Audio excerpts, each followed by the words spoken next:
To Revolution Radio at freedomslips.com. It's Saturday, 4 p.m. Eastern, and you're listening to Starseed Awakening Radio. And here's your host, Misha Johnston. Good afternoon, everyone, and thank you for tuning in to Starseed Awakening Radio. I'm Misha, your host. I wanted to just tell you a little bit about the organization here. In Las Vegas, Nevada is where I'm located. I have two groups. They are Starseed Awakening Experiencer Group and Starseed Awakening Psychic Awareness and Working Group. And then within the groups are the first and the second Friday of every month. Also, I have... in fact, like last night, let me tell you, we had a really interesting meeting. We had a meeting where I had us go through a remote viewing, and we had some very interesting things that people were able to see. So, you know, we are all psychic. Everybody is psychic, but we just forgot that we are. So it's like a muscle. We just have to practice and work on it. So that's what we do at that on that first month Friday meeting. Also, I have Starseed Awakening Contact the Experiencer Group on Facebook, and that is for any people who feel that they are ET contacts, they're experiencers, even if they don't have memories. If they've seen a ship close up, they more than likely have been on it. You know, it's for every aspect. Sometimes angels, sometimes ghosts. You know, they're all, it's kind of a very thin line, whether they're ghosts, ETs, angels, or what they are. So we do invite everyone to come in that into that group that has those interests and have had those experiences. I also have Starseed Awakening Group, which is for anyone who's just waking up and just wants some information and wants to be able to talk to other people who are also starseeds. I also have MK Ultra, My Lab, Monarch, Ritual Abuse, and Super Soldier group, which is for people who have had these kinds of experiences, such as myself. So we talk and share about our experiences. Most of these people have post-traumatic stress syndrome, so we're helping them as much as we can, and they help themselves. We help each other. It's just a wonderful group. Now, within these groups, I have live support groups. For every Sunday from 11:30 to 2 o'clock, I have an experiencer Starseed group. So if you're a Starseed, you're an experiencer, come join our group on Google Hangout. Now, how you get to that is you go to my event site on my Facebook, Starseed Awakening Experiencer Group, and you go to that. And I also have one on Starseed Awakening Group, and you go to those, you click on the event, you join the event, and then I send you the private link, and that's how that works. And then also my MK Ultra group is on every Thursday from 1 to 4, and that is also the same way on Google Hangout. And just come in, join it, and I'll send you the link. So I just wanted to now let you know about our guest. Cecilia Evans is also a dear friend of mine. We have given each other sessions back and forth, and we work together. We're, I think, a really wonderful team in a lot of ways. Cecilia Evans is a shaman, a quantum healer, experiencer, a public speaker, and a hybrid. She has created a sacred space for adult hybrids and starseeds who have parented celestial offspring. The group is called Hybrids Rainbow Bridge, and that's on Facebook. So go to Facebook, go to Hybrids Rainbow Bridge, and join it. The hybrids act as a rainbow bridge to the higher realms in which we all have extensions of. Let's come together, and that this is a place for people to come together and talk about their experiences. She'll tell you more about what they do. I, as a hybrid parent, and I was told I have, I was shown by the ETs, a group of children, say something around 17 kids, of all different ages, even adults, and I asked which one was mine, and they said they all are. So there's a lot of us who are experiencers who've had starseed have hybrids. So, and in fact, some of our starseed children that are being born now, I feel, this is my opinion, I feel that they're hybrids, that they have some mixture in genetics of the extraterrestrials. So she's going to share that with you. And then, of course, follow along on her website and look at the pictures of the hybrids. You can also see a lot of pictures on my websites of the hybrids and different types of ETs. So her website is www.ceciliaev as in Victor, ANS as in Sam.com. So that's CeciliaEvans.com. And I want to welcome, I call her C, so I want to welcome you, C. How you doing, dear? Wonderful, Misha. I'm really honored to be here, and I consider you one of the pioneers in this field. And you've opened the doors for so many to speak their truth. I'm grateful to you. Well, thank you. Thank you. Can you just move just a little bit closer to your mic so we can hear you just a bit better? Okay, is this better? No, a little bit, yeah. Mm-hmm. Even closer if you can. It's great. All righty. So if you'd like to just kind of give everybody an idea of what's going on and what are you doing right now? Tell them about your Facebook group. The Facebook group, which is Hybrids of Rainbow Bridge, is something that kind of came out of my own experiences. It evolved.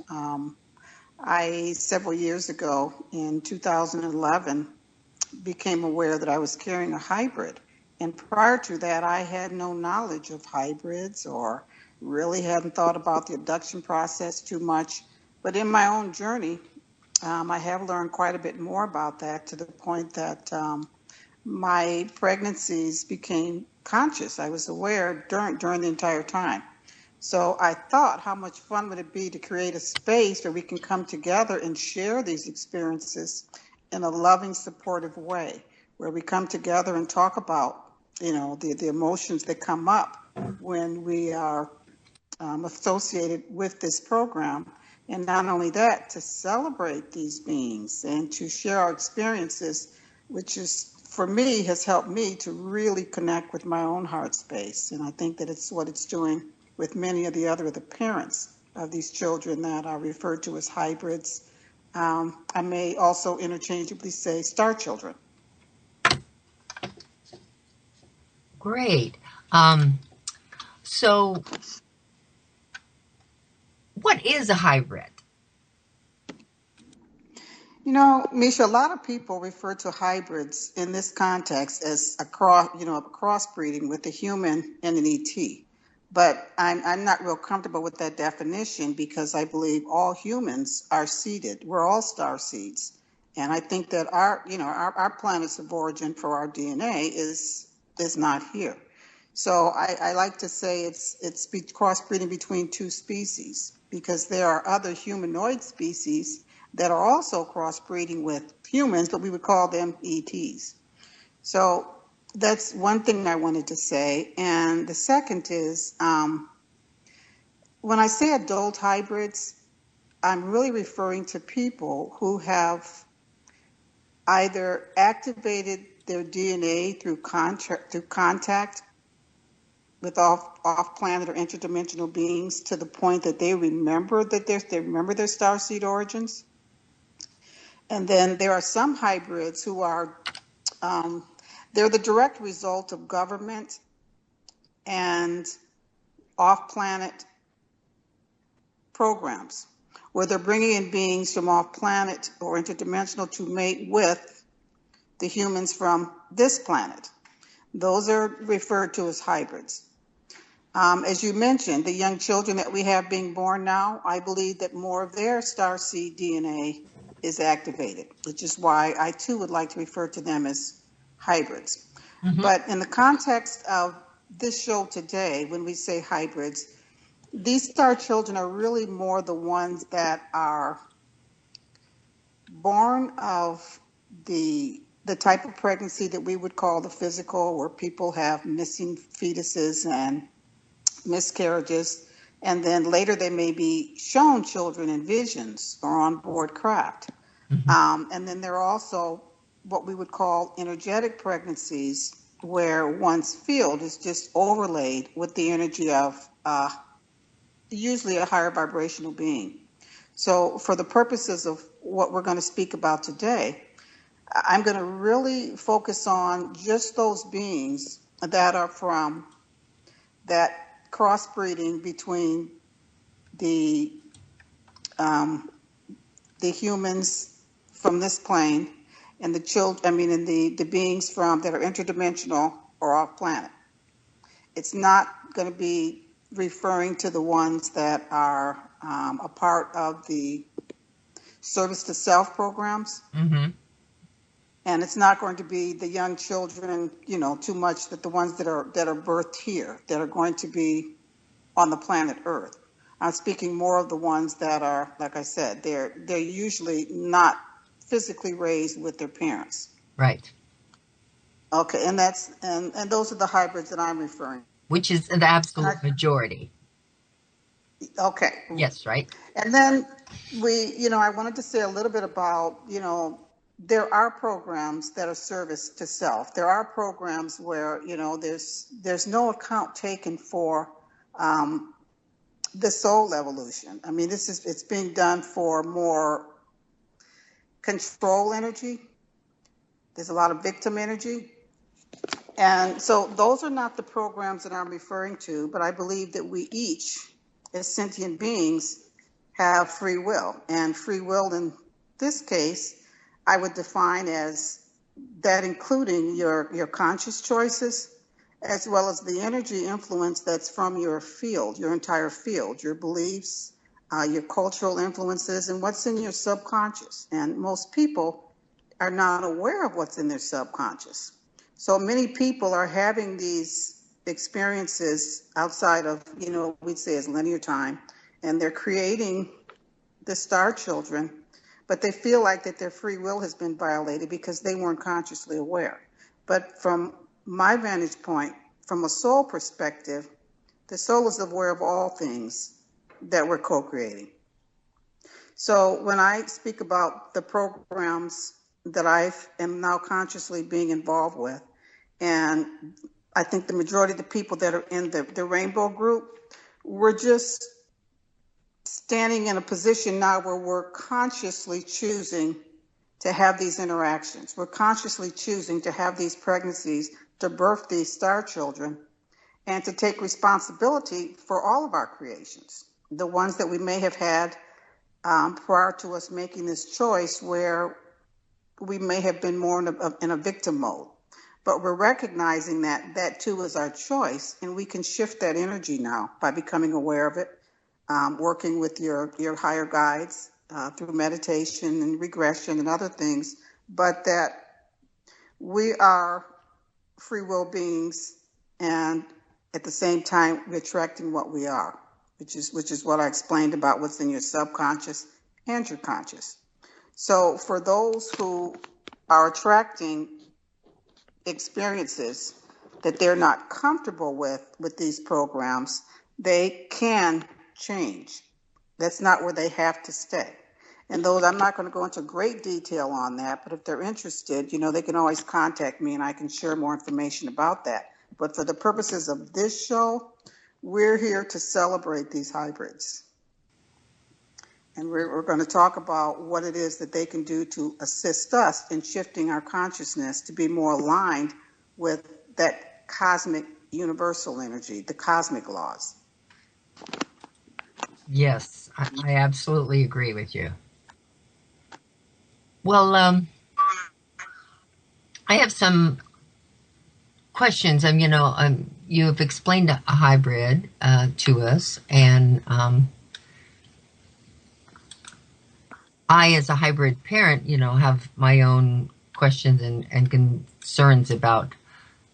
So, does every parent feel the same way that, that they're, because I'm not one of these that feel this way, but I have some people come into my group that are just upset and angry because they know they have these ET children, hybrids somewhere. They've seen them, they've been presented by them, but yet they don't ever get to see them, hold them, raise them.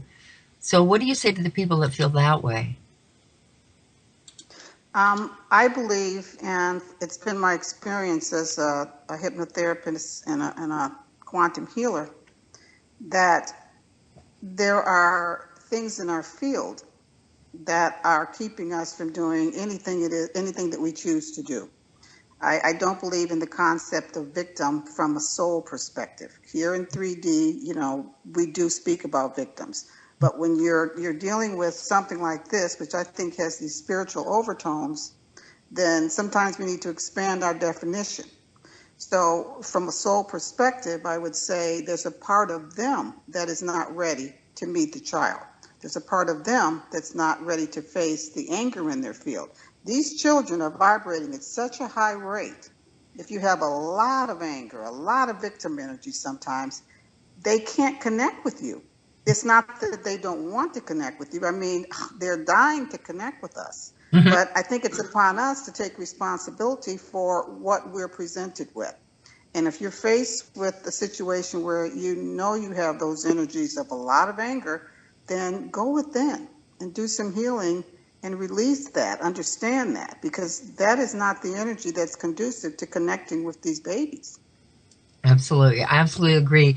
It's just about exactly what I said to a lady last week that came in, and she was frustrated with why she couldn't hold them, why she couldn't see them, and why they don't come to her and these things. And she's been shown through psychics, pictures of them and things like that, but she was frustrated. And I said, their frequencies are very high, and you must raise your frequency out of the anger and the frustration, and you must work on that. You have to work on that before you can meet them. And so I absolutely agree.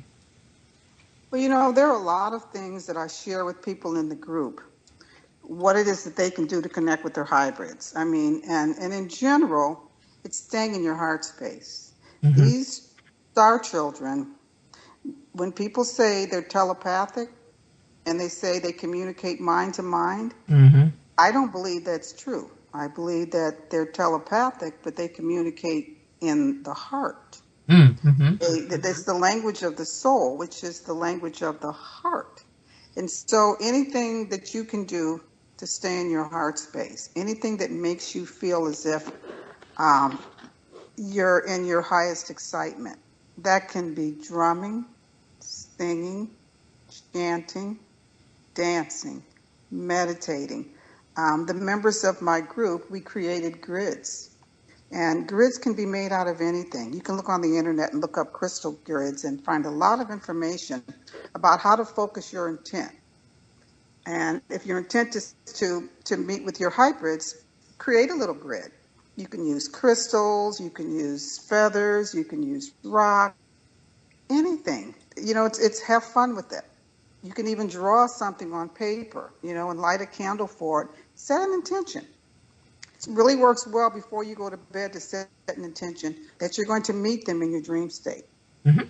Joining groups such as the one that I have and other groups such as Misha's, when you get together, you'd be surprised at the little stories that other people tell that'll have you remembering something about your own experience.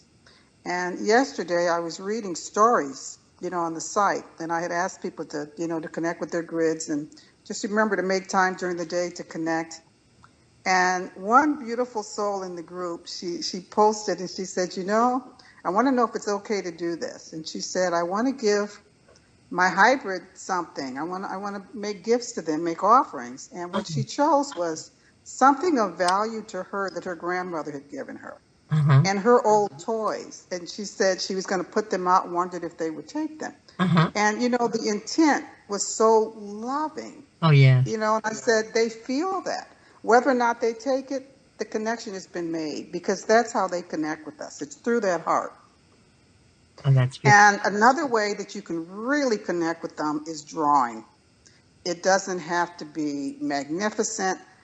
People have shared that as they were just going through the process of attempting to put them on paper, they could feel their energy in their field and connect with them. Mm-hmm. And so that's one way. But also, I have often used the professionals There are several people that I would highly recommend if anyone's interested. They can send me a message that intuit and draw the hybrids. Mm-hmm. And when I connected with the individual photos of my hybrids, I was able to intuit what it was that they were teaching me, what it was that they were guiding me with, while they, some of the reasons why we had co-created this experience. Mm-hmm. So, whichever way works for you, whether, because for me, even putting pen to paper in that form, it just, it hasn't worked. Yes. So for me, I use the other method. But I think both methods are valid.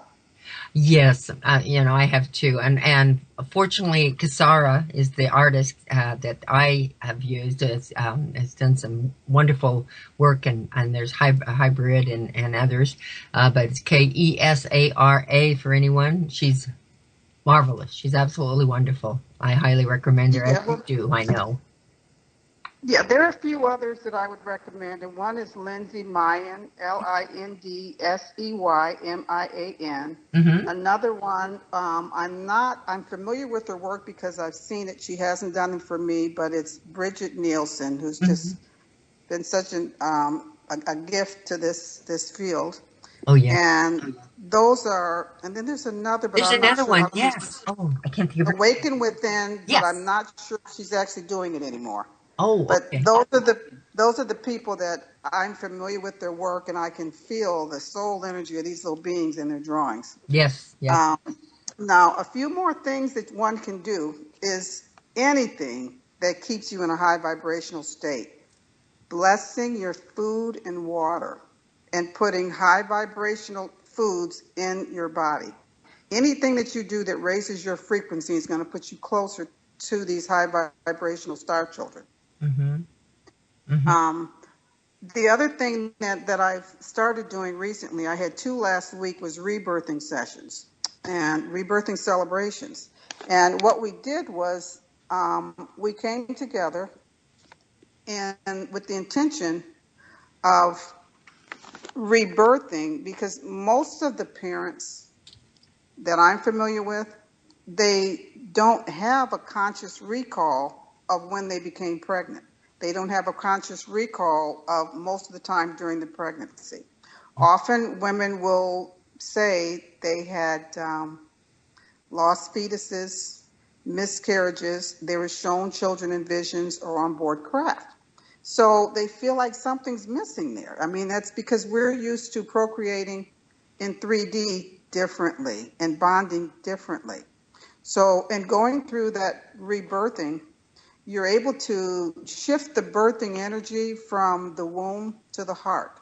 And all of those issues, emotional imprints that you may have carried from having had this experience, where any imprints of trauma, you can start melting those away. And you can start connecting more on a heart level with this process of conception rather than the womb, because these higher vibrational children, they're birthed through the heart energy. And I will be having more of those, so if anyone is interested in that, they can, contact me through the group or the website, because it is something that was very effective in assisting the people in the group who had experiences just during that time of more dreams, seem to be enhanced dreams. And one of the things that... Well, we should catch that.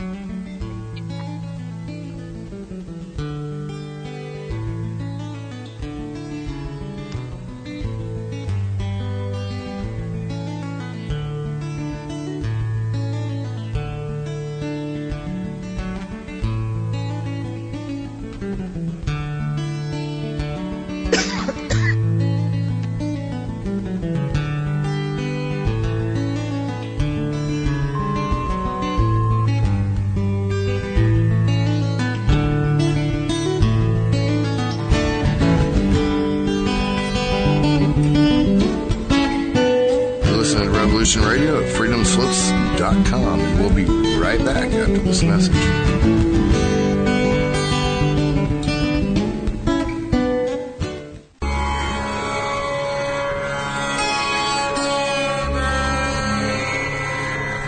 Please, anything but sitar music.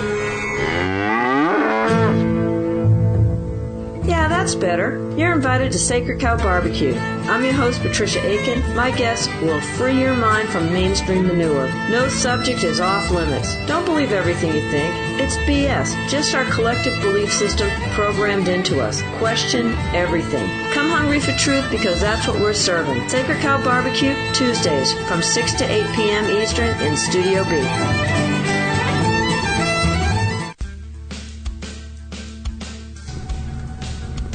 Imagine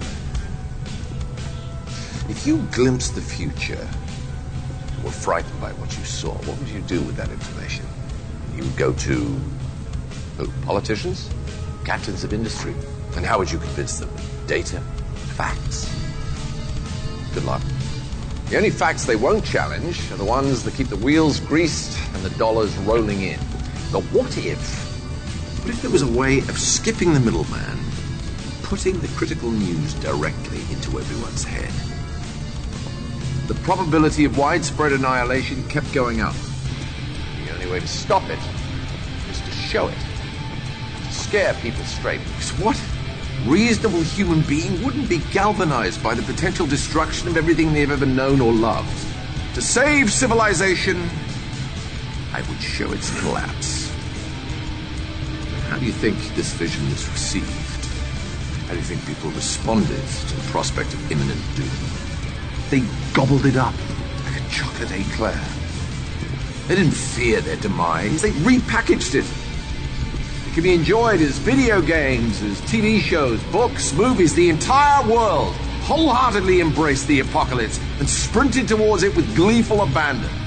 Meanwhile, Earth was crumbling all around you. You've got simultaneous epidemics of obesity and starvation. Explain that one. Bees and butterflies start to disappear. The glaciers melt. Algae blooms all around you. The coal mine canaries are dropping dead, and you won't take the hint.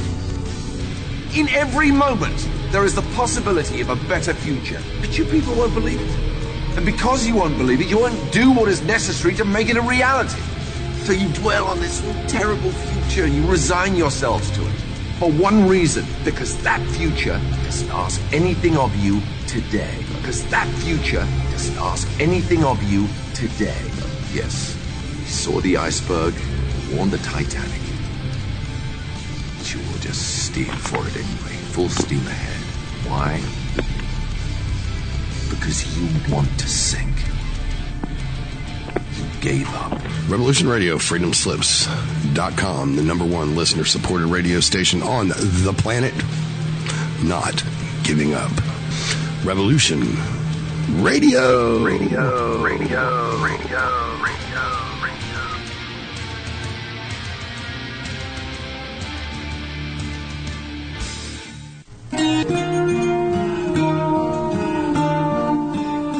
Hi, join us on Monday nights for Odyssey at 10 p.m. Eastern Time in Studio B with your host, Michael David. We discuss all types of ancient and modern mysteries, from the Anunnaki to legends and mythology. We often have live guests such as well-known authors and experts on many esoteric topics.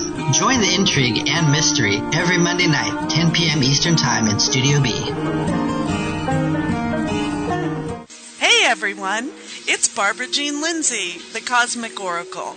If you have questions about your past lives or future plans, need answers from the cosmos about your love life or career, or just want to keep your finger on the pulse of the planet, check out my show, The Cosmic Oracle, here on Revolution Radio at freedomslips.com. The Secret Society Revealed. With your host, Joseph Atwell, author of Caesar's Messiah, the Roman Conspiracy to Invent Jesus, and Shakespeare's Secret Messiah, the groundbreaking discoveries that gives us a new understanding of how governments and elites use mind control to manipulate their subjects. Join Mr. Atwell as he lifts the veils of deceptions of our modern world. Mondays, 12 noon Eastern Time, 9 a.m. Pacific Time on Revolution Radio. The opinions expressed on this radio station, its programs, and its website by the hosts, guests, and call-in listeners or chatters are solely the opinions of the original source who expressed them. They do not necessarily represent the opinions of Revolution Radio and FreedomSlips.com, its staff, or affiliates. You're listening to Revolution Radio, FreedomSlips.com, 100% listener-supported radio, and now we return you to your host.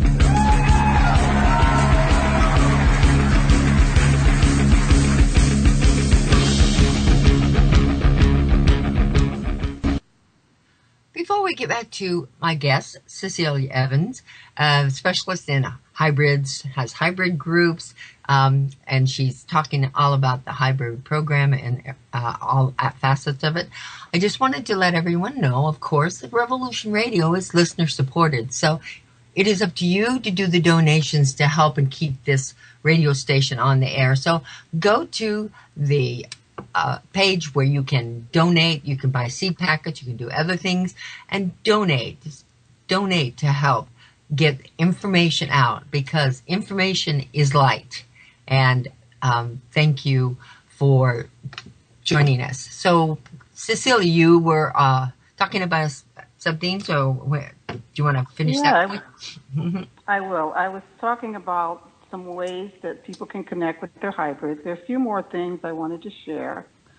One of them is to trust that if you are asking, you're setting the intent, you're interested in this topic, then you are receiving energetically from them. So just trust if you're asking for this, and just because you may not yet have been consciously aware of how they've responded, trust that they have responded. They love contact. So just put it out there, and they can respond in different ways. You know, sometimes people have had things disappear and then magically reappear. And that's one. There are several people that I've heard share those stories. I have. So just looking for synchronicities. That's one of the things that, that's a different way than, the general way of maybe seeing them on ship or something else. And they love the energy of nature, and that includes flowers, waters, mountains. If you can get out in nature, put your bare feet on the ground, use flower. They love crystals. Just use your intuition. Just trust. Ask, what's going to work for me, and whatever you feel like you're receiving, just go with that. Just trust it. And many people, even though they do all of these things, they still want to meet their hybrids, or they know that they have them, they've met them on the ship, but they want more direct contact. Mm-hmm. I do sessions, and as a part of a regression session, one can meet their hybrids. And if you're doing a session with me, it's usually you can pick several themes. It can be something medical. It can be that you want to meet your galactic parents. It can be you're having issue with finances. You can make 4 or 5 different themes and put it together in a session and go within yourself, which is where all of your answers are, and access this information. And you can find that on my website. I'm going to share one story of one client. He had been on board craft, and he was introduced to 2 of his hybrids. And the energy that he felt, this unconditional love, was something he had never experienced before. Now, he had a wife and a child in this dimension, but when it was time for him to leave that experience, he refused to go. Mm-hmm. And he was told telepathically, you must leave now or you're going to die. And he said, I'm not leaving these children. And they said, you're going to see them again. And that's the only thing that made him agree to go back. So several years later, through a lot of synchronicities, I met this gentleman. And in doing a session, he met his hybrids again. And he came to one of my lectures. And I asked him to share the story about meeting his hybrids again. And every time he tells a story, the love, the energy of the hybrids comes through him so strong, he's in tears. And at this particular lecture, the people even around him could feel the energy of this love. this unconditional love. It's not something that you can put into words. It's not something that we experience with our mates and stuff here, because these children have less of a veil. Yeah. They're able to connect with us on a deeper level than we're used to relating. So that's another option of a way that people can connect. You know, I had one more option, and I'd really love to know if anybody else has been, if you've had met anybody else. But because you know, of course, that I channel hybrids and galactics, and I speak through the channeling many different kinds of languages, totally different dialects, very much in the throat. They're all so many different ones, and I've been told that it was the very first time I had an experience was my child that was drawn by Awakening Within, by the way. She ended up afterwards, but I woke up and there was a child standing there, and it was definitely a hybrid, had a lot of ET look to it, and he started speaking this language to me, and I spoke it without even realizing what I was doing, because I was pretty much in theta state. I started speaking it back to him, and it just opened the floodgates, and now they're all coming to me to communicate through me to other people and such. And it's just, they really want, they told me that they have been talking to their parents for so long and not being heard, and they just want to be heard and they want to connect.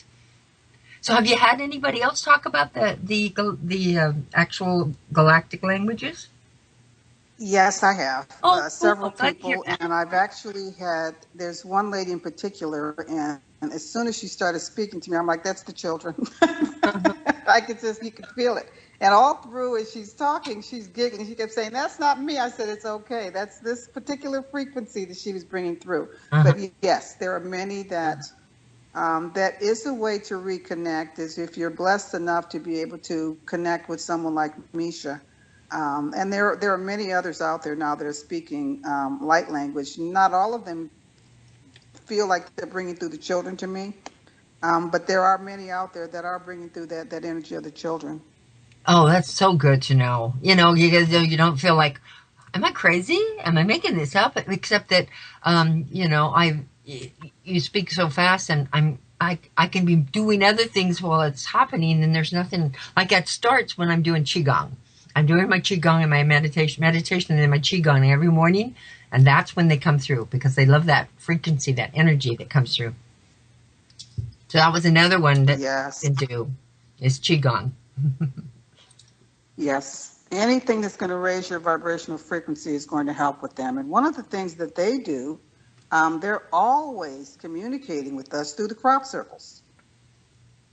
The children are actively involved in energizing many of the crop circles. Oh, crop circles. There are various sources, but one of them is definitely hybrids. Oh, wonderful. Well, yeah, I know some of their messages that have come through from the crop circles definitely sound to me like children as well. Yes. So, how many races are there, would you say? Hybrid races are there? I would say that it's incalculable, because most people are connecting with the hybrids that are destined to be a part of first contact. There are many that believe that the races that were created with the Zetas, which is one type of gray, there are many, many, many, many types of grays, but one race, which is the Zetas, and everybody's heard the story of how they are not able to procreate, and they were having some other issues of where they were not going to be able to continue to survive on their planet. So they have hybridization programs, and a lot of those children, there have been several generations of them, and some of the affiliated races are called the Yael, the Essassani, and the Shalanaya, who many believe were the pilots of the Phoenix Lights. That those children will be a part of first contact. And many people have connected with them, and a lot of, because those are some of our closest offspring, genetically speaking. And because they look so much like us, you know, they'll be the ones, many believe, when mass consciousness has contact, they go between. So that is one set.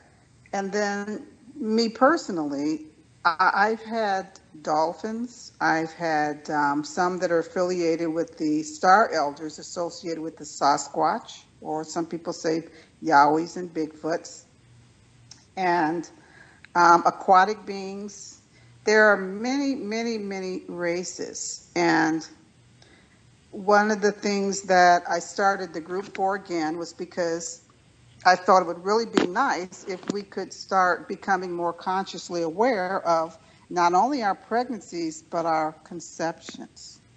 And something that these beings, the Sasquatch, remember, and they still procreate this way, even though they may procreate in a sense of using genitals, they connect with the soul prior to birth. They understand what it is that soul wants to do, what mission it hopes to accomplish. So they find a good fit with the soul, with them. And it's just done on a different vibrational level. We've been using, sex and the way that we mate to procreate without any thought to spiritual evolution. And so when you bring that other element into it, it shifts the frequency not only of the beings that are involved in the co-creating of that incarnate, but also the frequency of what you're attracting into your state of being, into that plane.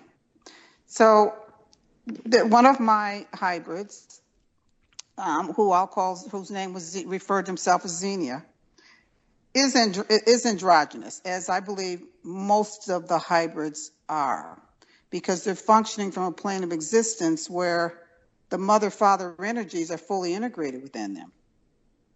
And so Xenia, I was approached and asked, would I carry this energy? And I recognized the soul signature of it from having had contact with me in other timelines. And I wholeheartedly agreed to do this after we discussed what it was that she was going to assist me in remembering. So there were things that she was coming together to have this experience with me for, but there are a lot of things that were brought to my conscious awareness of cosmic wisdom through the experience with her, the co-creation with her. And so I realizing that, started that group.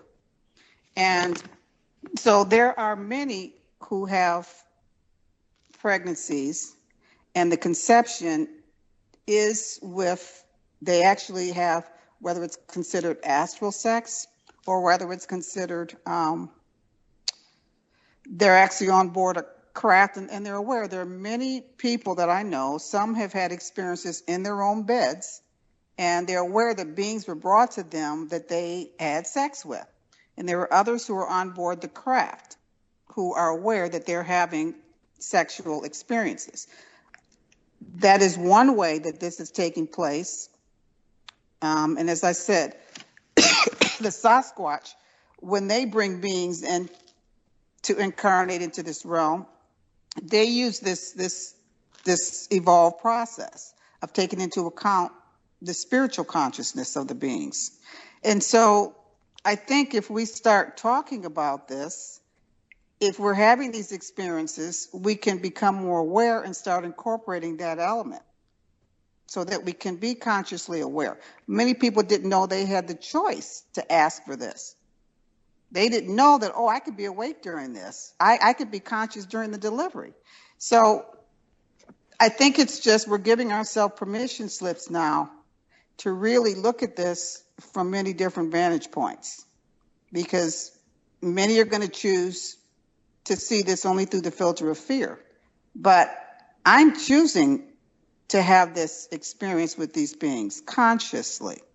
And I believe that there are other women now that and men, this is not just a female phenomenon, that feel the same way. And so having these, as I said, the birthing and rebirthing experiences, in celebrating this, we can shift and be more aware of the communication from the heart level, because that's what this is all designed to do. It's to have us birthing these children more through the heart center. I agree, yes. I agree. So for you spoke a little bit about your connection, but how did you become aware of your connection? What was the first thing that made you realize I'm a hybrid? I mean, I'm a parent of a hybrid. Okay. In 2011, I kept sensing that I was pregnant. I mean, just nagging at me like I was pregnant. Now, interestingly enough, I had already gone through menopause, so I'm having these thoughts come to me, but it's not fully registering because it doesn't make sense, right? Right. And I wasn't watching much television at that time. I was in Sedona, and I preferred to just be out on the land. So I found myself getting all these movies and watching them, and I'm talking out loud, explaining emotions, thinking, why am I doing this? And I was already doing the regression sessions that I do, and I was doing a session with someone. And during the session, sometimes you'll connect with people. You probably know this because you've done hypnotherapy, and the person's personality is kind of off to the side. And there's an energy more of their higher self or the universal consciousness speaking through them. And the message came through, by the way, tell C she's a hybrid and she's carrying a hybrid. And it was pretty funny because so then I started, looking into this and tuning into myself to see what was I feeling and what was going on. And some of the other messages that came through were that you're birthing your galactic parents. And I thought, that's very interesting. It was a mind twist at first. But then the more I remember about what we're capable of in the way of procreating, the energies that we're bringing forth, they're more connected with the soul energy. So the linear time is not the factor the way we see it. So these beings are our parents, they are our children, they're our brothers, they're our sisters, they're everything. And there's that memory that you're activating within your cells. So it's not just intellect, where we've all intellectualized these concepts that we create our own reality, and we're all one. But at this level, you are sensing and feeling it, and it's beyond the five senses where this recognition is coming from. So with this, in 2011, I was feeling like, okay, I'm carrying my galactic parent. So the energy felt one of more wise information being transmitted than the concept of this is a baby, this is a child. It didn't feel like that to me with that particular pregnancy. And at one point during the pregnancy, I was doing some energetic work with a friend, and we were able to actually feel the heartbeat, which was a beautiful gift. Just like if I've carried children in this, my own physical children in this realm, and when you feel the baby, hear the baby's heartbeat and whatnot, it's pretty emotional. And it was the same. I was able to actually feel the heartbeat separate from mine. And that pulsation took place in my arm. And it was a gift to me. I think, they were just gifting that to me to be able to make that connection since I was consciously aware this was taking place. And then with the last hybrid that I had, which was the one I referred to as Xenia, Xenia always came to me as an adult. I mean, I never saw her or interacted with her as if it was a child. So the concept of time is different. We always exist. All aspects of us are already here. We think of something being born into existence, but so I can connect with Xenia that may be perceived as a future aspect of me if you're looking at it from a linear vantage point. So that is something that I think a lot of people are giving their self permission to start experiencing now. You don't have to say, I was on board the craft in 2007, so the child would be 8 now. Right. However that child is most comfortable coming to you, or that energy, allow it to. Because they're in touch with universal intelligence on a deeper level than us, because they're not in the same dense vibration that we are. There's no judgment from them, though, that, oh, you're lesser than me. They see our essence. They're coming from the heart space. Mm-hmm. They're coming from that soul space. So they perceive us as just perfect and beautiful as we are. Yes. Yes, they do. And they are, and I believe that they're, in a sense, they're ageless in that respect. Mm-hmm. But they do have this sense of playfulness and joy about them, this innocence too. So I don't want to, give the impression that, this is this very wise energy. It's a combination of everything. Every soul is unique, and they have different personalities. Mm-hmm. And each one with me has a different personality, different attributes, different gifts for me.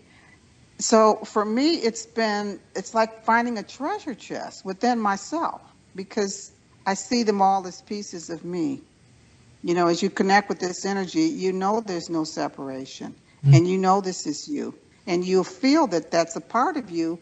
I certainly felt that when I saw the pictures, when I was able to have these actual physical manifestations, it really hit that. Oh, yes. That was a part of my soul.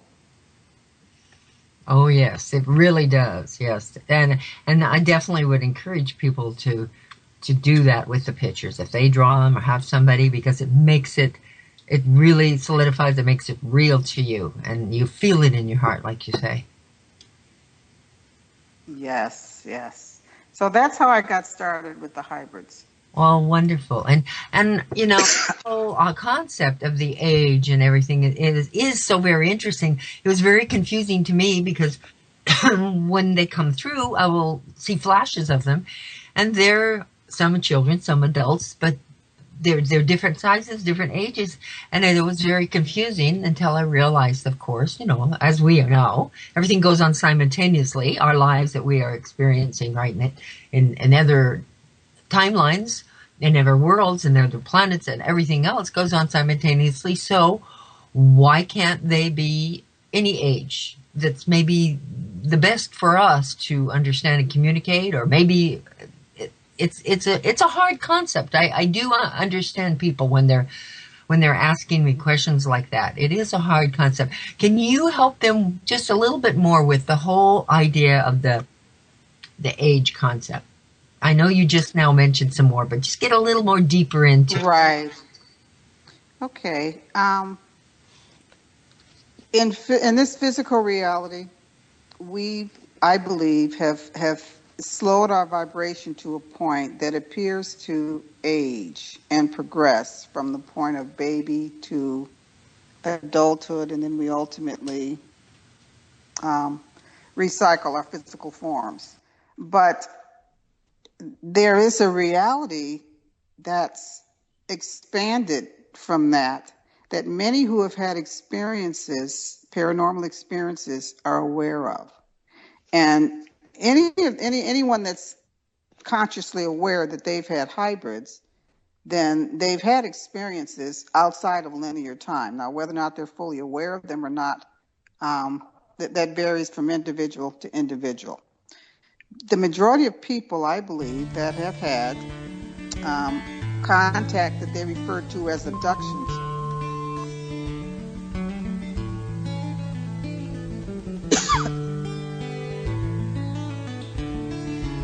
Hold that thought. We'll be right back.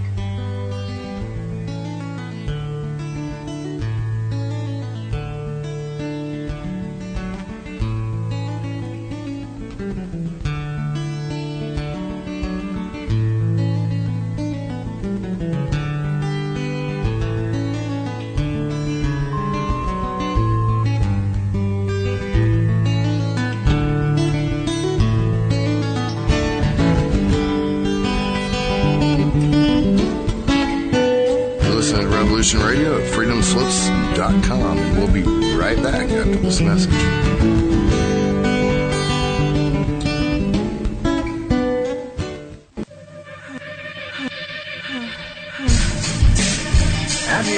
guns went into action against unidentified aircraft in the Los Angeles area shortly after 3 a.m. Pacific Wartime this morning. We are far stronger than we were 10 weeks ago. Zero corners, all hands at your battle stations. You're nervous about your toes. I'll do the mastermind around here. You who have not seen it do not know what hell looks like from the top. Bam, check it out every Tuesday and Saturday on Revolution Radio. It's a double dose of the internationally recognized renegade military historian Douglas Dietrich. You'll stay right where you are until I tell you to move out. Yeah, that's right. Tuesdays from 10 to midnight Eastern Time. Join Douglas Dietrich as he exposes the truth in hidden history on his show Critical Omissions. And then our human weapon of mass destruction is back once again to take your calls on Saturday Night Firing Lines. Both from 10 to 12 p.m. Eastern Time. Only on Revolution Radio at freedomslips.com.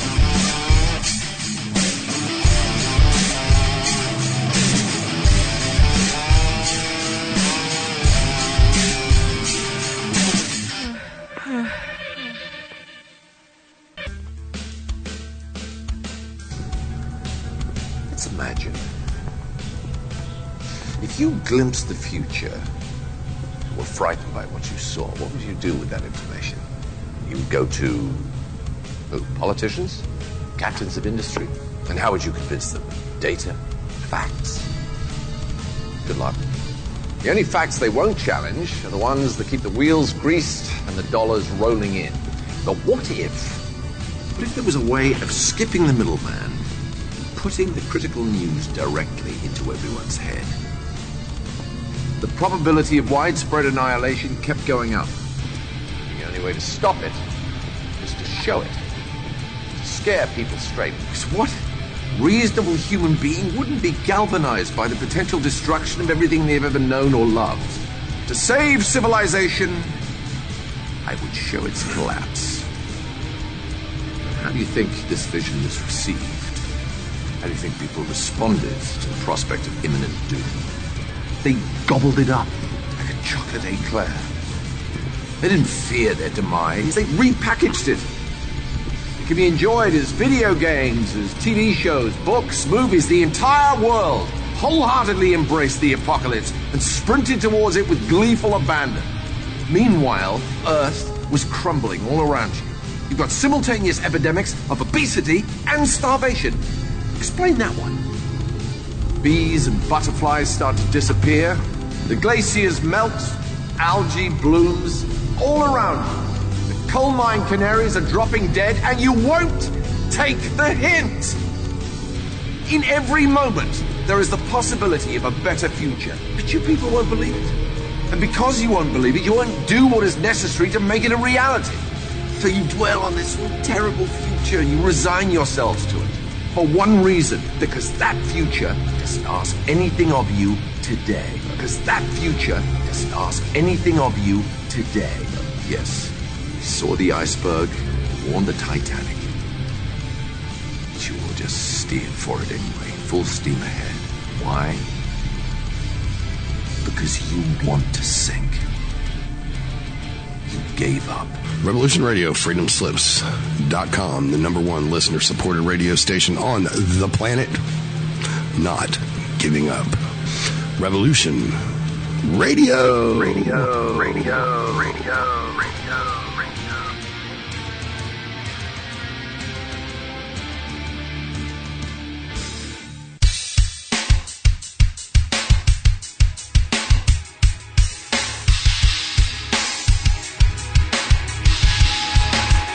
Enter into a world unseen on Raven Star's Witching Hour.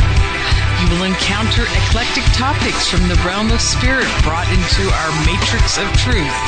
With your host, the Solaris Blue Raven. Solaris will bring you an array of unique guests covering topics from ghostly spirits to amazing anomalies, covert technology, UFOs, and shadowy global events. And that's right here at Revolution Radio, freedomslips.com, Saturdays midnight till 2 a.m. Eastern Time. Revolution Radio, where information never sleeps. Let the magic rise. The opinions expressed on this radio station, its programs, and its website by the hosts, guests, and call-in listeners or chatters are solely the opinions of the original source who expressed them. They do not necessarily represent the opinions of Revolution Radio and freedomslips.com, its staff, or affiliates. You're listening to Revolution Radio, freedomslips.com, 100% listener-supported radio, and now we return you to your host.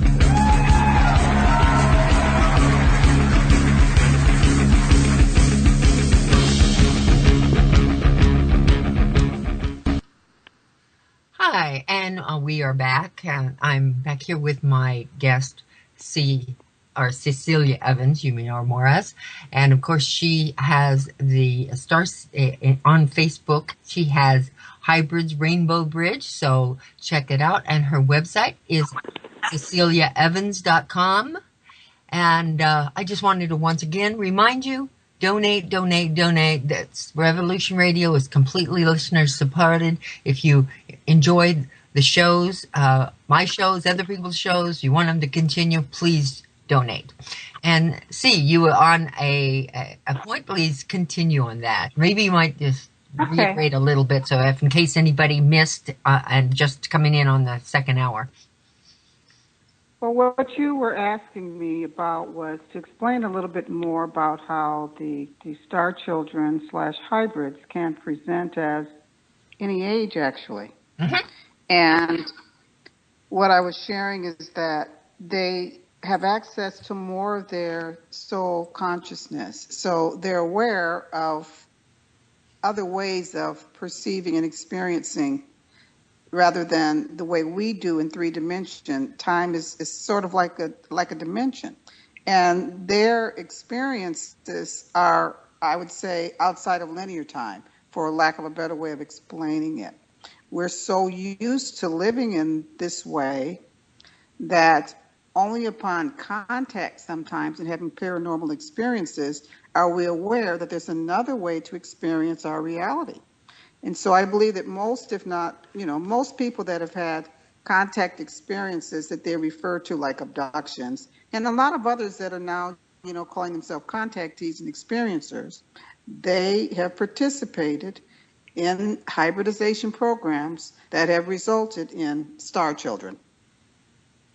And again, we discussed the various different types earlier, but, built into this experience in 3D, we have this notion of death and, time being finite, and we think of it as a linear experience. So I think those beliefs, make it difficult for us to perceive and to actually experience these children in a variety of ages. And if anyone's ever had an experience with hypnotherapy and regression, you perhaps experienced yourself returning to a younger age or to another timeline. All of those energies are accessible to us. And it's my belief that all time is now. There's only the now. But all of these other aspects of ourselves, many of which are represented as star children, are capable of interacting with us in a variety of ways. But I think because of where our consciousness was and the way we thought of procreation and you have a baby, that because that's the way our reality went, that's how we first perceived the hybrids. But I think as we're evolving and we're interacting more with these parts of ourselves, we're activating dormant soul memories within ourselves. And through that, we're being able to now interact with these in a variety of ways that's not causing us stick to those old beliefs.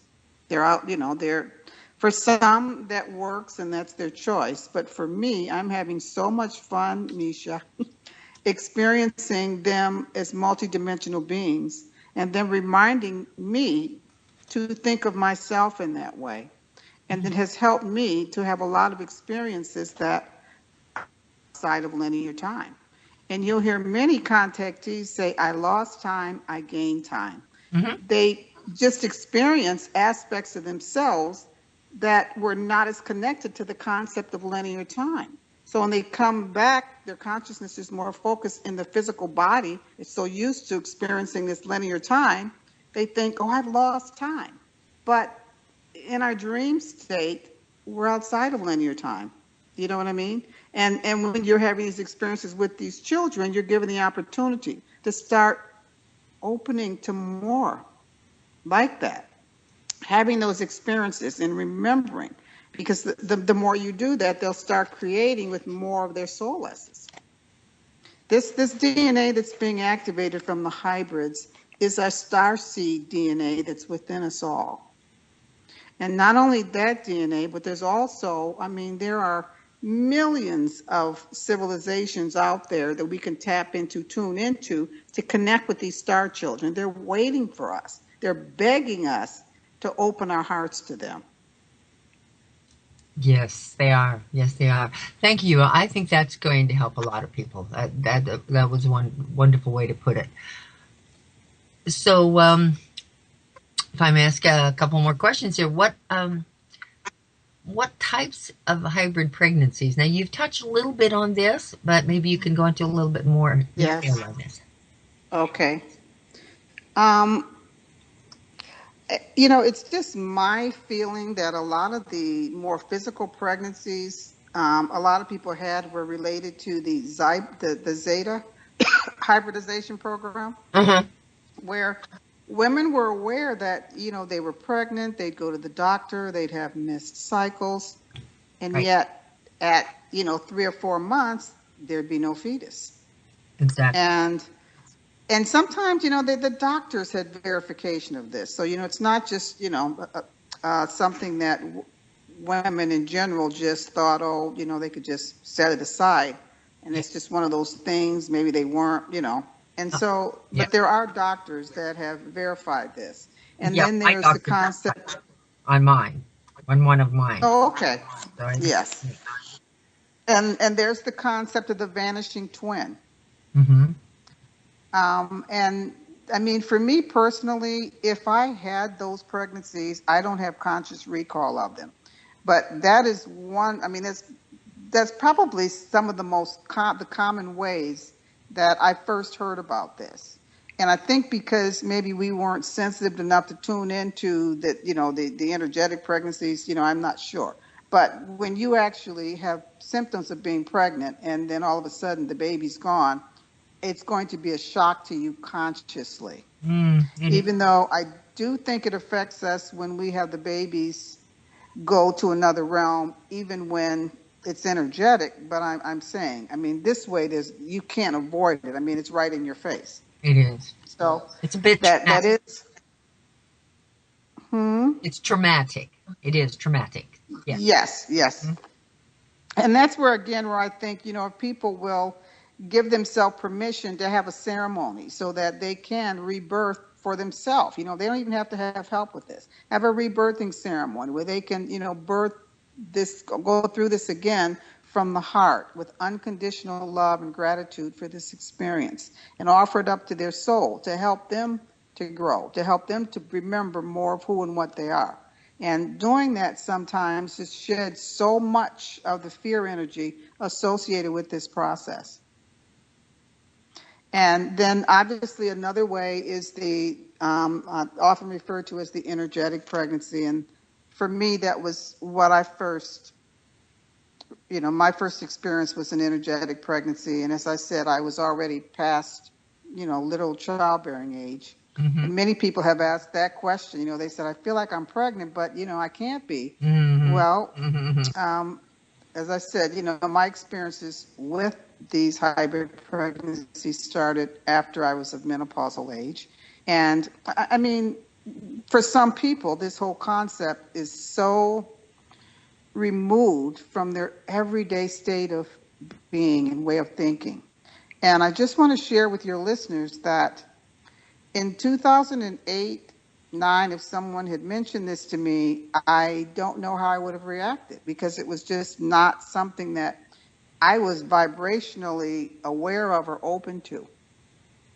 But then, as I said, you know, it wasn't until 2011 that I became aware of this, and even the concept of abduction. It wasn't something that was.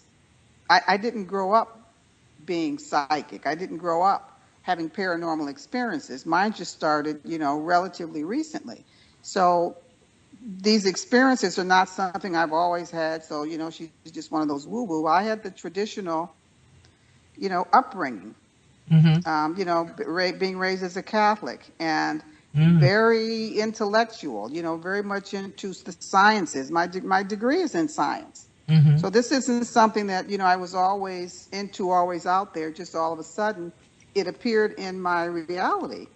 And I just said, okay, you know what, I'm just going to go on my heart with this and see where it leads. And this is where it's led me to.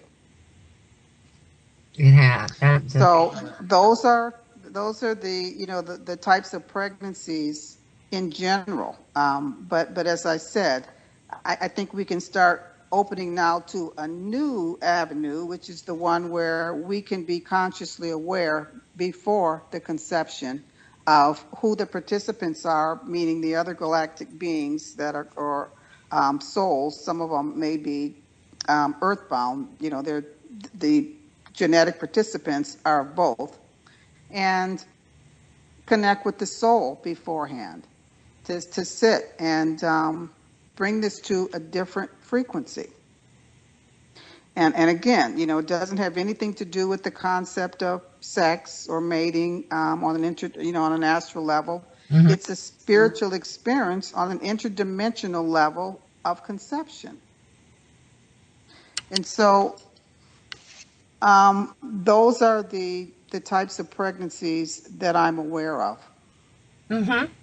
Okay, so as you say, at the moment of conception, could you, from your point of view and others who have spoke, tell us if someone was out there, what kind of indication would they have that they do have a hybrid in that, you know, the moment of conception?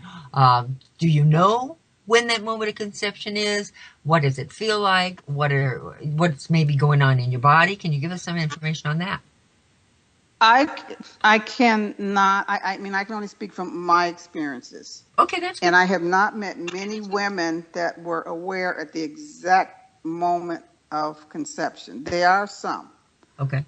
So what that would exactly feel like, I can't speak to that, because my experiences were I was aware that I was asked to carry Xenia, but that exact moment of that energetic union, I can't say that I was consciously focused on that enough to be able to describe that. Okay. But what I'm hoping that this will be more of the norm for those women and men that are willing to co-create in this fashion. Okay, well, that makes sense. And so can you go through what kind of physical or emotional or even spiritual symptoms go with this pregnancy? Okay. That is, you know, more of a... For me, I will say that each one was different. And I'll attribute that to the fact that they were totally different beings from different planes of existence. Some were very dense, heavy feeling. Literally felt very heavy, like I was carrying weights. And that was the dolphins. And then for some women, not myself, you know, they have morning sickness and all the traditional pregnancy symptoms. And this is with both. This is with not only with the more physical type, but also with the etheric type. So, you know, that's an individual thing, you know, and I don't think we're going to ever be able to say everybody's going to experience this. Mm-hmm. But people have a variety of pregnancy symptoms with these pregnancies. But the most common way that most women actually are aware that they've been involved in this program, from what I've seen at this point, is because they've been shown babies on ships, or they've had dreams of babies, or it's been the missing fetuses and the miscarriages. Okay, so then etherical pregnancies versus the more physical ones, would you say they would be more the presentation, or because you're not going to have the missing pregnancies or the miscarriages or any of that, so or the false pregnancies? So would you say, well, that's a good idea too. Do you feel like you're pregnant? You know, you do feel like you're pregnant? Do you have those feelings? Yes. Okay. Yes. And that type of protective feeling where, you know, you putting your hands over your abdomen and all of those things took place with me. I mean, I was consciously aware during several of them. And all of those those emotions came into play similar to when I was carrying my earth children. Okay, that's good to know. Because I want people out there that, or well, I should say women out there, to know that, you know, if they're feeling that way and they know absolutely that there has been no conceptions, and they couldn't possibly be pregnant, it could be an etherical pregnancy and they're not losing their mind. Absolutely. But I think the true way to really know is to find a way to go into your heart, because our answers are within us. And there isn't anything I can say or you can say or anyone else that I would think, you know, one should take as their truth, but to go in their heart and ask for confirmation for themselves. That makes absolute sense. And I want to make another point, because and I do this all the time too. I'm always, you know, I often will say moms, but I think we're at a point now where we can start recognizing that this is just as much a male phenomenon as it is a female phenomenon.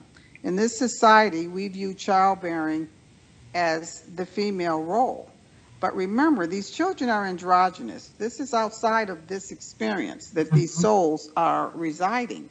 I mean, they come in for a short period in our field, and that's a co-creation, and we're kind of sharing. But their consciousness is more androgynous. Okay. But men don't. I mean, they think of, you know, the woman is being implanted, and the woman is carrying this child.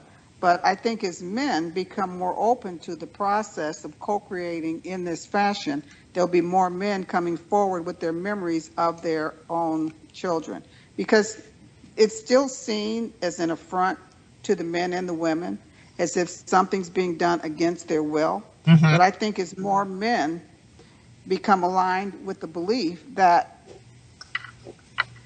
there are no victims, if they're connecting in with their heart energy and their soul, there are no victims. And if people start choosing to create from a space of being conscious co-creators, that being taking responsibility for everything in their field, and that includes what's in the subconscious. Most people have no idea what's in their subconscious. And if you're creating something you're not happy with, the roots of that creation are in your subconscious. Because consciously, no one wants pain. No one wants to feel emotionally uncomfortable. But those roots are within us someplace. Sometimes you have to dig a little to get in touch with. But I think as we start exploring our own subconsciousness more, and again, men give themselves permission to, you know, let go of that notion that, you know, their sperm was taken from them against their will. And if they're seeing themselves as a true co-creator of their own reality, they'll start connecting more with these star children. So that it's still in a different way for them, though. I mean, because have you ever had a man who feels like he's pregnant? I guess that's the best way to ask it. I have not. Okay, so I'm saying, I guess because we're humans and everything, this is the way it works, and it doesn't matter, how, whether they're androgynous or not. It's still, the women are the ones that give the birth on this planet. So I'm sure that they're, respecting our way we do it, I guess. Well, I wouldn't say that they're respecting the way that we do it. I'm saying our belief systems do not allow us to really entertain the possibility that a man could carry energy in his field. These are not birthed through the genitals, some of these energetic pregnancies. Right, and they're not there. Pardon? And they're not carried in the womb.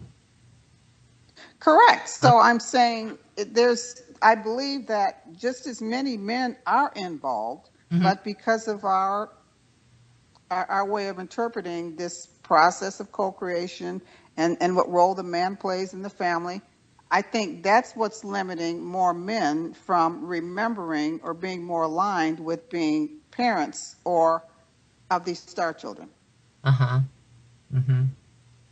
Well, and I agree, because of the transgender and now the marriages that can go on with two men and stuff. It's a possibility. You never know. It could be the next thing that happens. It could be. I don't know. I will say that I already believe that a lot of these star children, they have genetic contributors from several different beings.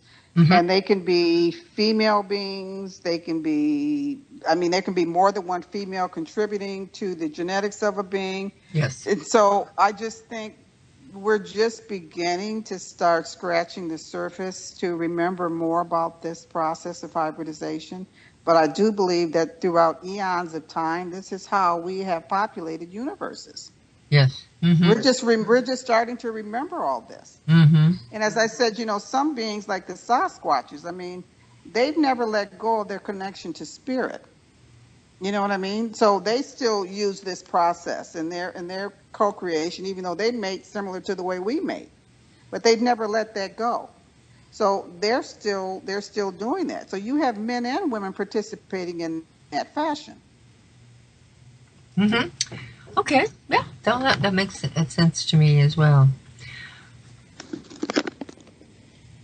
So, is it all right if I open up for questions from if somebody'd like to call in? That's Studio 8. Yes.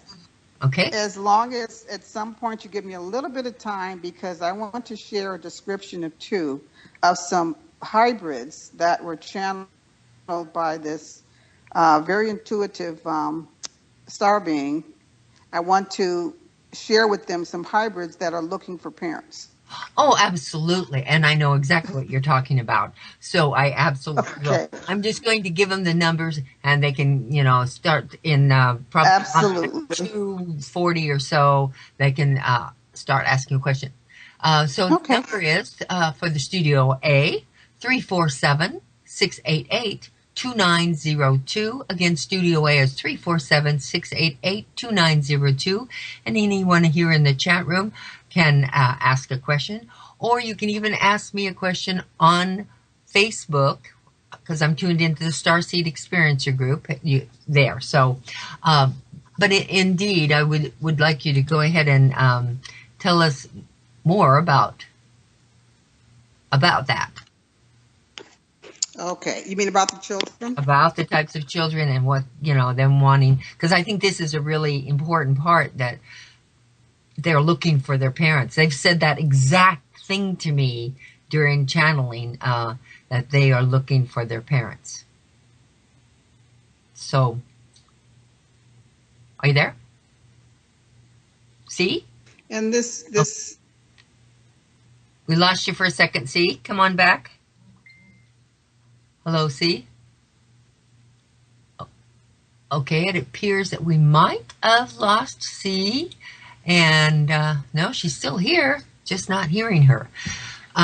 So she's going to be talking about that. But just chime in, see when you get back in here. But I will go ahead and explain an experience where I had when I was shown and presented a baby. This baby was of green color. It had... okay, so I'm bringing her in and trying to talk at the same time. And it was of green color. It had tiny, tiny little scales on it. And I asked, who was the father when I was presented this child? And they said, well, you know him as Ayano and the All.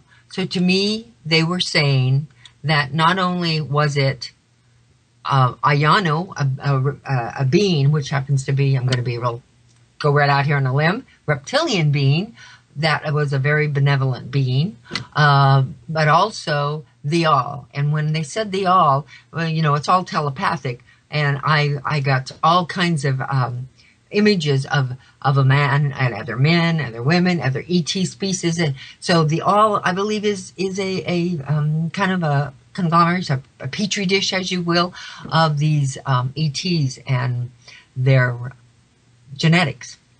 So we're trying to get C back here, and we'll continue on that. So since this is a hybrid, I will also maybe explain some of my own hybrid or other people's experiences within my group that I have. Are you there, C? Within my group that I have on Sunday morning, we have the hybrid subject come up constantly, all the time. And people bring out pictures of their hybrids that they have been either they've drawn, been shown, or maybe the one of our wonderful artists, such as Kassar or Lindsay Main or Awaken Within, have also drawn.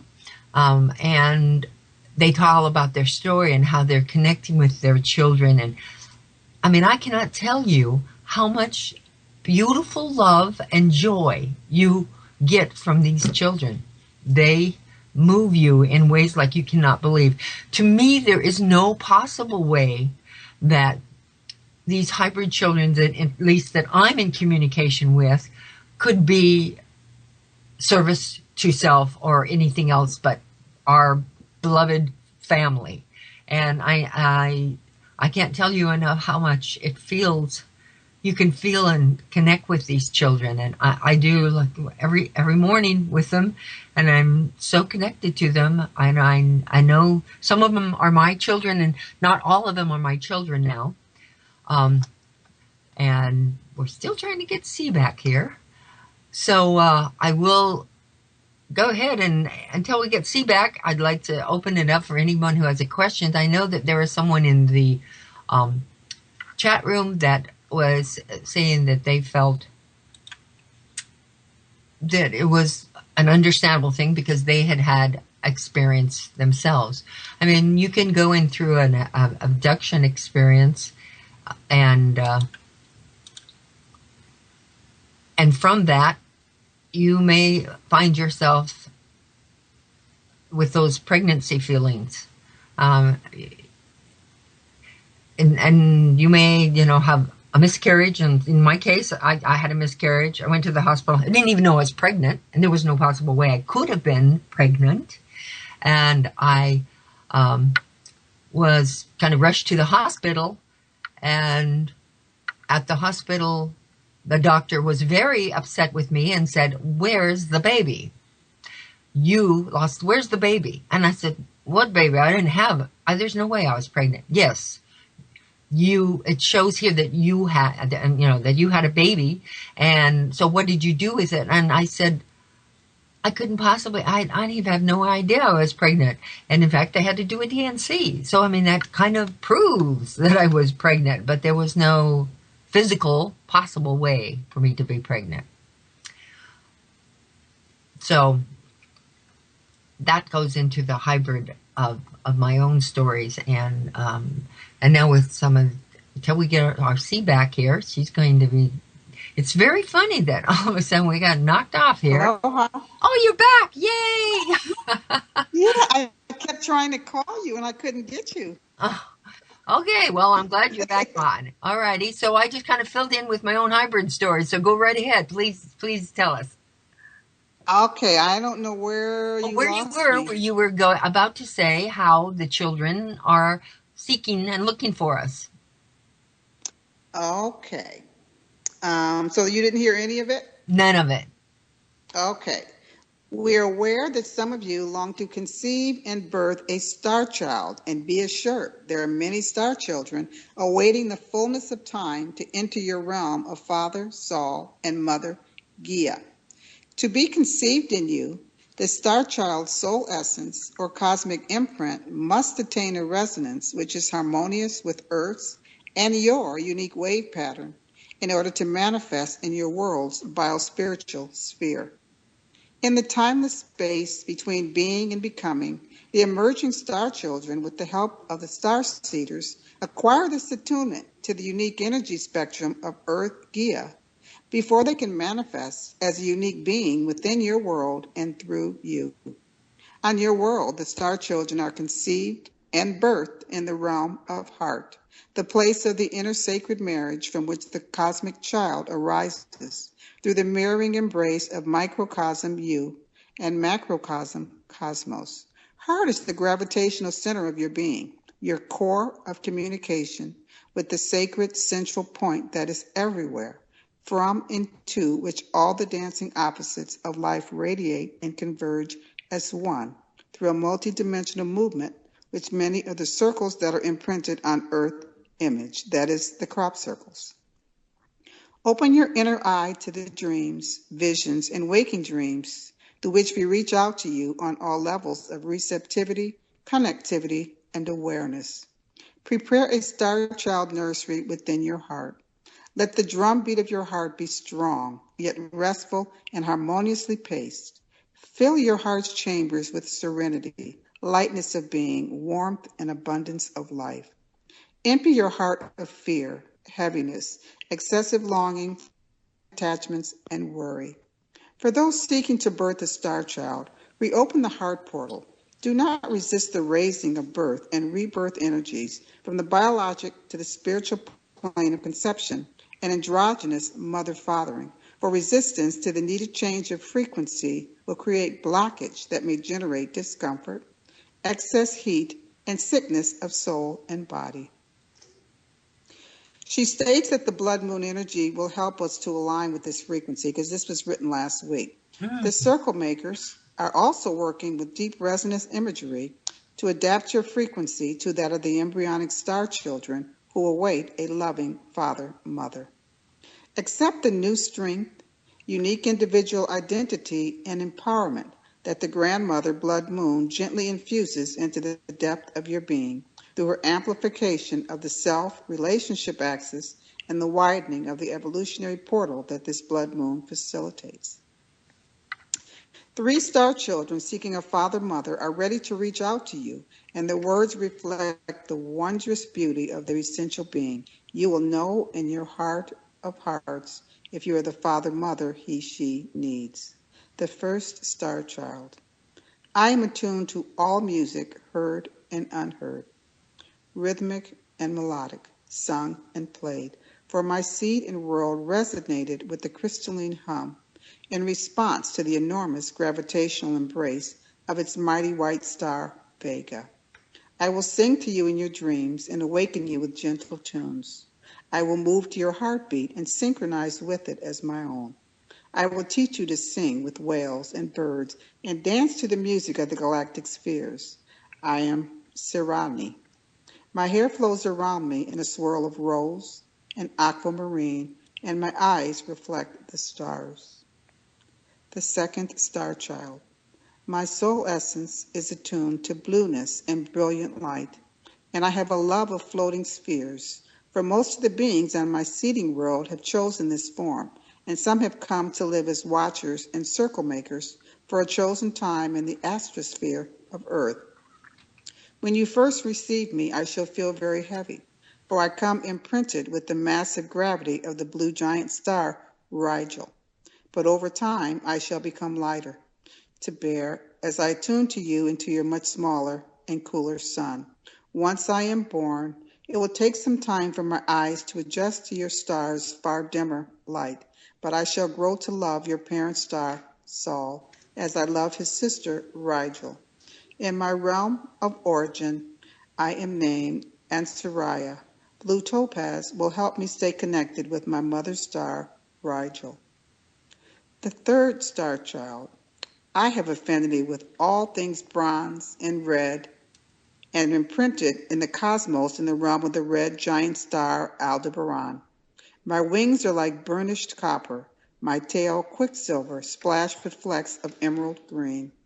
On Aldebaran's second world, I fly from sea to sky and dive from sky to sea, touching and seeing neither land nor fire. To come to you, I leave a quiet world, where an ancient cooling sun fills the sky and few creatures now roam the seas.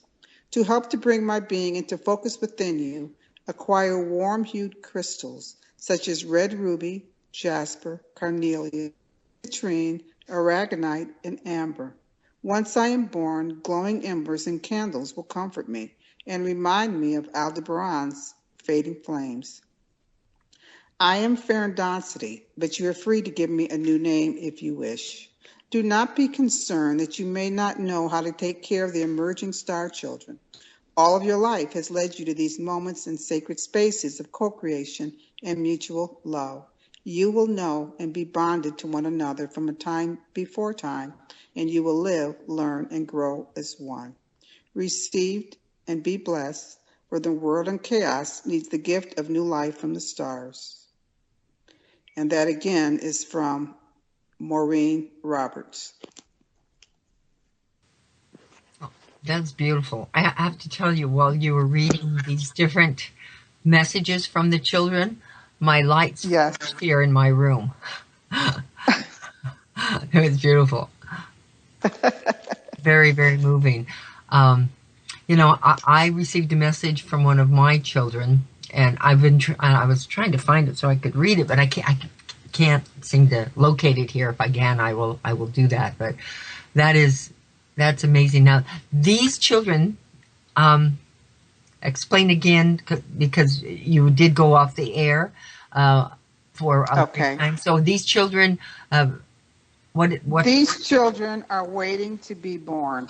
Mm-hmm. Okay. And I believe that there are parents that are vibrationally ready to embrace the concept of co-creating with these children, to communicate with them, to recognize the soul signature between each other so that they can be birthed from this higher frequency. The whole birth process from prior to conception, they would be communicating, and then there's an agreement, and then they're conscious through the entire pregnancy. And when they're delivering, they can deliver from a space of just unconditional love and gratitude. Mm-hmm. Mm-hmm. So and what's the middle one? Because that's when the light went flash. What was the name of the one in the middle? The second one? Okay, let me look it up. I don't want to see if the light flashes again. The second one's name is Ansariah. It's spelled Ansareya. However, it's been my experience that, the children, most of them, the names are irrelevant to them. They often, they recognize each other's by energy signature. So if you want to give them different names, it's not a big deal with them. Mm-hmm. Mm-hmm.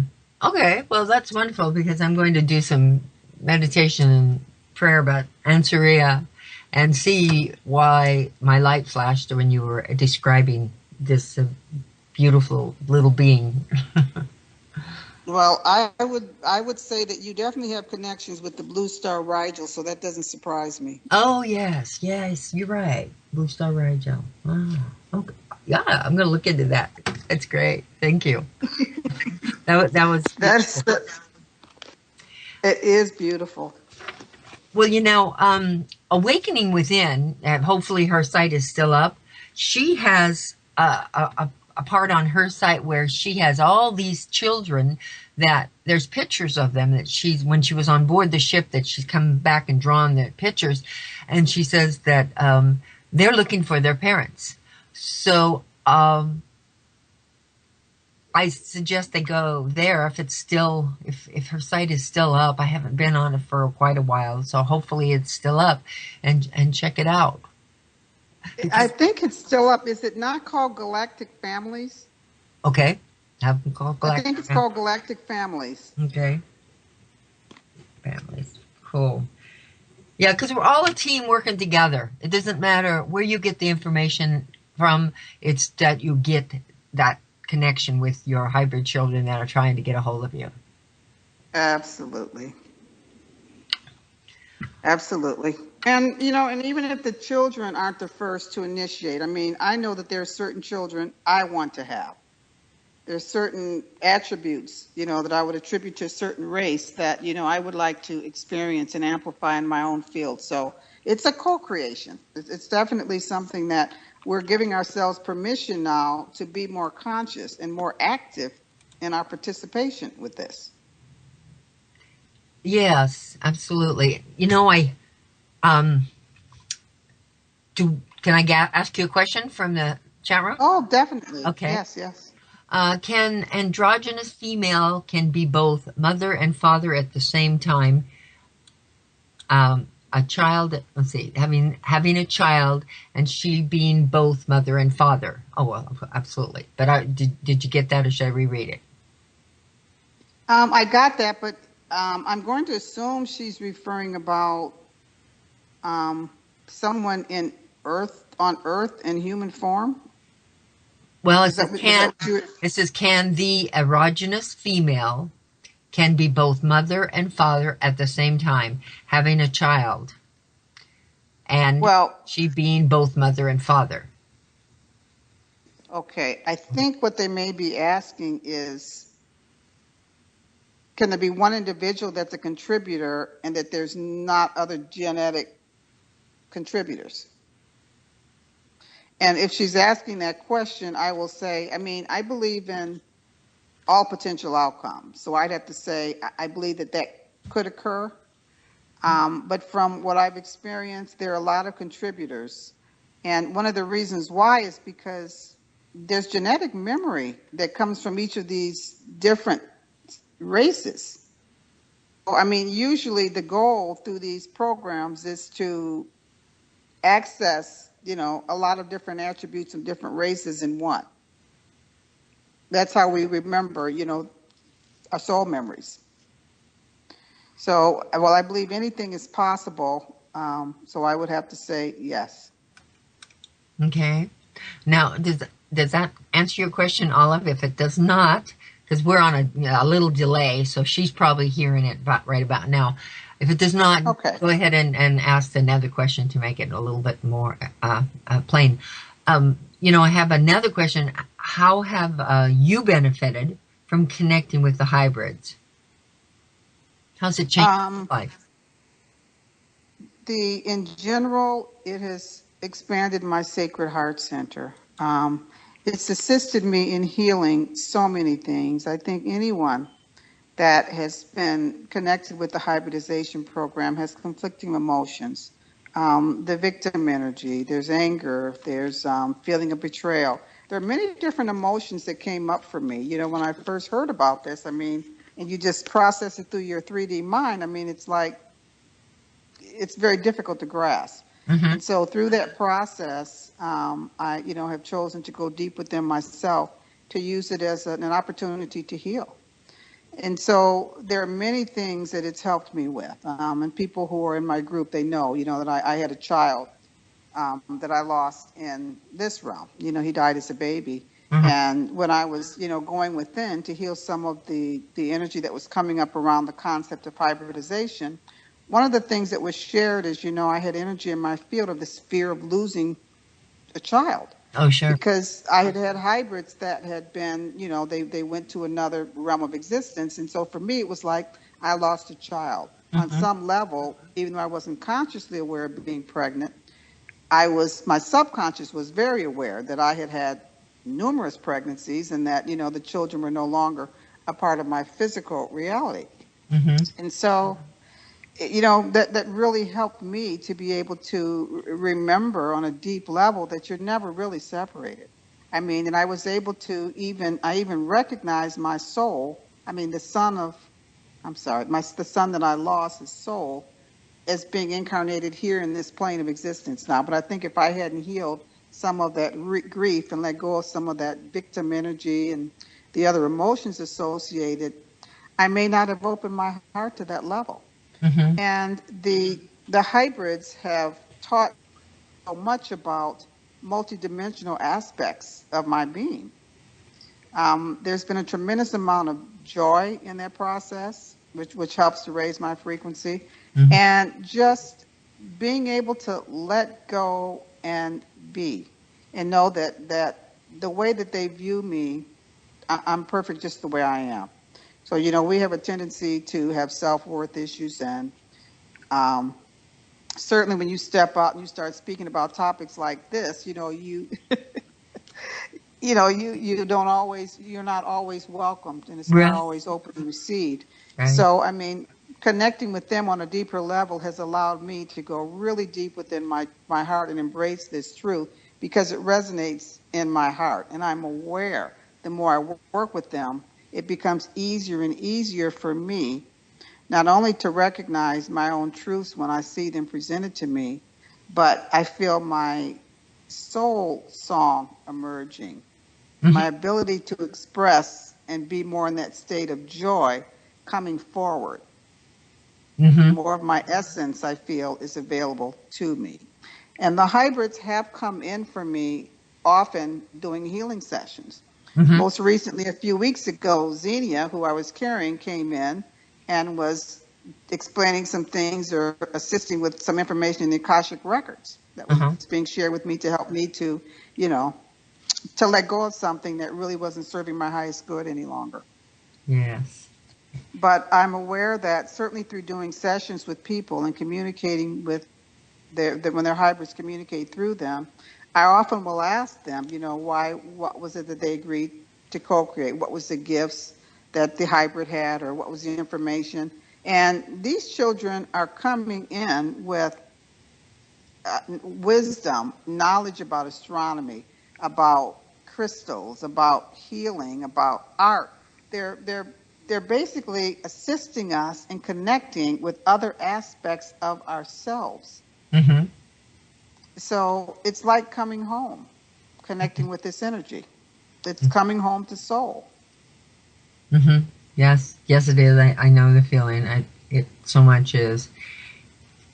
This may or may not have, but as we know, some of the hybrids are being birthed on this planet now.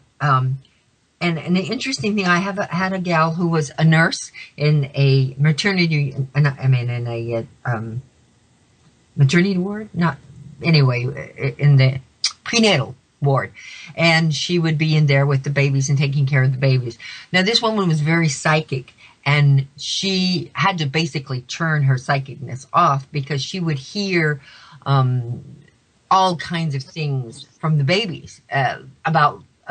She knew they had lives, and they were laying there thinking and talking about their lives, their past lives that they just left, and on and on. And she said it sometimes it just blows her mind, and she just have to try to turn it off. But she says, as of late, some of the children, and in a lot of cases, she will have children come in now, and there's no talk about past lives. It's like their first time here. What do you think about that? There could be a couple of things taking place. Because for me, my concept of time, as we see it being linear, I don't really resonate to that. So I don't believe there are really past lives. I think all lives are concurrent. Right, but as we're stretching out to have this experience and pretending like there's time and it goes from A, B, C, D in that fashion, I think A, B, C, D are all present right now at once, and you're focusing on a particular point. Mm-hmm.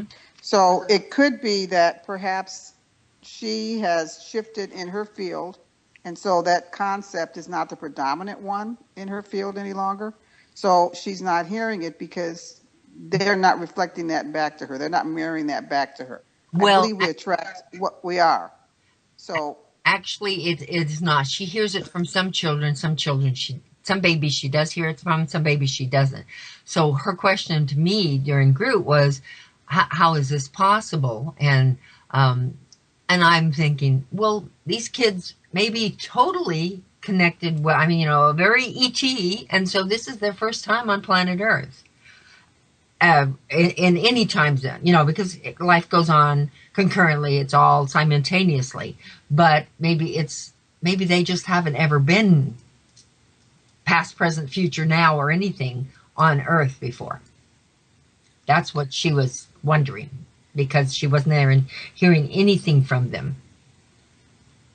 So I don't know. I mean, there's so many things. I mean, they may be connecting vibrationally, putting forth signals that she can't interpret, and so she may not be from them. But as I said, it could be that there's a belief that that's the first time here, and that they don't have any other quote incarnations. Mm-hmm. Mm-hmm. That was what we kind of surmised after her sharing it. That could have been the case, that they're from off planet and aren't on Earth at this time, and don't have to have any of the karma or anything that we have on Earth, So it was just kind of a very interesting thing, and I've always been perplexed about it. So. And because the consciousness that they may be embodying, perhaps, it doesn't have the collective memories of that. They're embodying with a different information activated within their DNA. Mm-hmm. Mm-hmm. Yeah, because definitely the children that are coming in now are firing. Their DNA is firing, and they are so smart. Of course, with Thrive at My Education, the school that I'm starting here is all about those children. Those wonderful crystal, rainbow, starseed children that they're just they learn differently. Their brains are wired differently, so they learn differently. And the school system has really just failed them badly, in my opinion. And so these children grow up just so brilliant in some ways, but yet they're treated like they are special needs kids and special needs adults, and it's so sad. And so that's our school. That's what we're working on, having a different type of school for people. So we're just about out of time, so I want you to tell us what would you say to our listeners to give them some information more, have them understand the whole concept of the hybridization program, whether it is physical or the etherical one.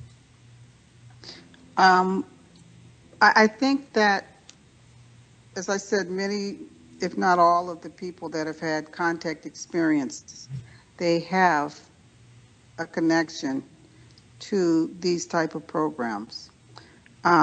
However, I don't believe everyone will consciously be aware of that connection. So that might not be their reality, which I think is perfect for them. It's not this exists or this doesn't exist, or this exists and it's this way. It's all their service to self, no, they're all service to others. I just think, we're all co-creating our own reality. Mm-hmm. And we're going to attract to us what the predominant energies are, as I said earlier, in their field. Mm-hmm. So I think, for those that are willing and wanting to embrace this with an open heart, I just think we're shifting now with our mindset so that we're giving ourselves permission to go an even step further. And as I said, and to connect with these children before they're conceived. And give us your email again. The email is love to be. You want the? I'll give you the website earlier. I just let you know next week. I have probably a European group I'm not hearing you, Misha. About mind control, mind control for children, like have them don't have. So we need to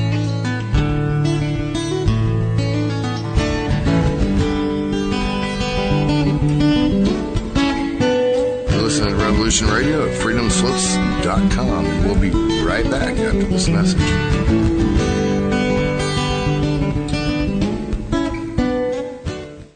Enjoy your extra big-ass fries. You didn't give me no fries. I got an empty box. Would you like another extra big-ass fries? I said I didn't get any. Thank you. Your account has been charged. Your balance is 0. Please come back when you can afford to make a purchase. No. I'm sorry you're having Come trouble. on. My kids are starving.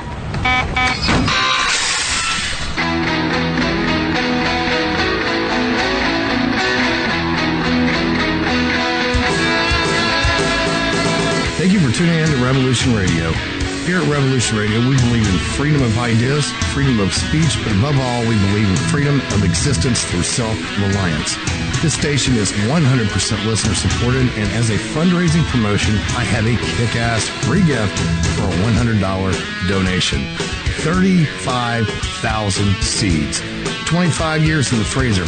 Long-term storable, 54 different varieties. So if food prices go crazy, the shit hits the fan, or if you just want to save tons of money every year by creating your own food like I do, grab our seed pack special. Just look for the banner on the homepage at freedomslips.com.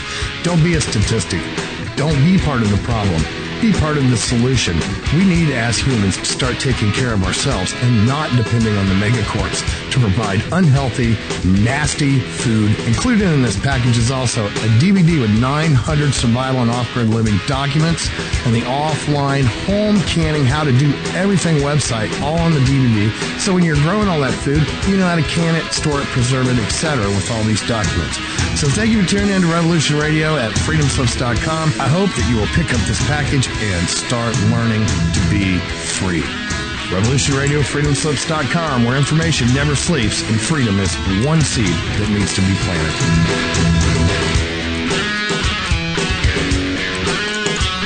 What we do in life, it goes in eternity.